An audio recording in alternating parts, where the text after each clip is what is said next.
রাতে খালি গায়ে ঘুমালে দুইটি বিপদ আপনার জীবনে চলে আসবে। অবশ্যই আপনি দুইটি বিপদের ভিতরে পড়ে যাবেন। আমরা অনেকেই আছি রাতের বেলা যখন গরম বেশি লাগে তখন আমরা খালি গায়ে ঘুমাই। নবীজি সাল্লাল্লাহু আলাইহি সাল্লাম কখনো খালি গায়ে ঘুমাতেন না। নবীজি সাল্লাল্লাহু আলাইহি সাল্লাম এই খালি গায়ে ঘুমাতে নিষেধ করে দিয়েছেন। আমাদের নবী তার উম্মতের জন্য A to Z যা কিছু লাগবে সব শিক্ষা দিয়ে গেছেন। সালমান ফারসি রাদিয়াল্লাহু তাআলা আনহু বলেন, আমাদের নবী আমাদেরকে একেবারে বাবা যেভাবে সন্তানদেরকে শিক্ষা দেয় এইভাবে আমাদেরকে শিক্ষা দিয়েছেন।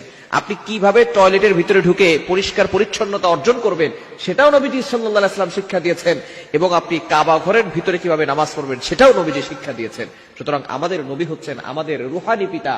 পিতা যেভাবে সন্তানদেরকে শিক্ষা দেন, আমাদেরকেও নবীজি সাল্লাল্লাহু আলাইহি ওয়াসাল্লাম এভাবে শিক্ষা দিয়েছেন কিভাবে তার উম্মত জান্নাত পর্যন্ত চলে যাবে। সুতরাং রাতের বেলা খালি গায়ে ঘুমাবেন না। রাতের বেলা যদি আপনি খালি গায়ে ঘুমান, এক নাম্বার বিপদ হচ্ছে ফেরেশতারা আপনার জন্য বদদুয়া করবে। কেননা ফেরেশতারা কিন্তু লজ্জাশীল অনেক বেশি। ফেরেশতারা আপনার পাশে কিন্তু সব সময় থাকে। প্রতিনিয়ত 20 জন ফেরেশতা আমাদেরকে প্রটেক্ট করছে, হেফাজত করছে প্রতিনিয়ত। লাহু মুআকিবাতুম মিন বাইনি ইয়াদাইহি ওয়া মিন খালফি ইয়াহফাযুনাহু মিন আমরিল্লাহ। আল্লাহর অর্ডারে প্রতিনিয়ত আমাদেরকে 20 জন ফেরেশতা সবসময় প্রোটোকল দিচ্ছে এবং আমাদেরকে হেফাজত করছে। আমাদের সামনে একজন ফেরেশতা, বামে একজন ফেরেশতা, ডানে একজন ফেরেশতা, বামে একজন ফেরেশতা, এই 4 জন ফেরেশতা সামনে, বামে, ডানে, পিছনে আছে। এবং এই 2 চোখে 2 জন ফেরেশতা আছে, 2 নাকের ছিদ্রে 2 জন ফেরেশতা আছে, কানের ছিদ্রে 2 জন ফেরেশতা আছে। তাহলে এখানে হচ্ছে 6 জন, আর সামনে পিছনে বাম পাশে ডান পাশে হচ্ছে 4 জন, মোট হচ্ছে 10 জন। এই 10 জন সকাল থেকে সন্ধ্যা পর্যন্ত ডিউটি পালন করে। আবার এই 10 জন চলে যায় সন্ধ্যার সময়, সন্ধ্যার পরে আবার সারা রাত ধরে বাকি 10 জন আবার আপনার হেফাজত করার জন্য তারা ব্যবস্থাপনা করে। সুতরাং এই 10 জন 20 জন ফেরেশতা প্রতিদিন আপনাকে প্রটেক্ট করছে, হেফাজত করছে।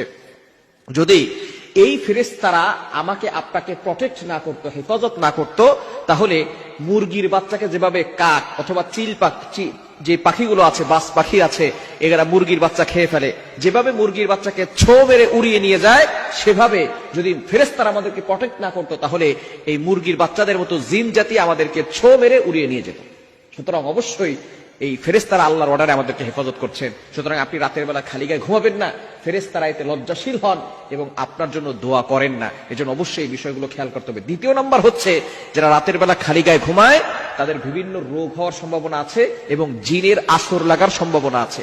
বর্তমান আমাদের সমাজে জিনের আসর এবং কালো ম্যাজিক, জাদুটোনা এগুলো বেশি হচ্ছে। রাতের বেলা খালি গায়ে ঘুমালে, আবার অনেক পুরুষ আছে দেখবেন রাতের বেলা সে এমনি সকালবেলায় বের হচ্ছে খালি গায়ে, মানুষ তার শরীর দেখছে, এটা দেখলে কিন্তু বদনজরের সম্ভাবনা আছে এবং জাদুটোনা এবং জিনের আসর লাগার সম্ভাবনা আছে। মনে রাখবেন, বদনজর একজন সুস্থ মানুষকে অসুস্থ করে ফেলে। বদনজর একটা উটকে, সুস্থ উটকে রান্নার পাতে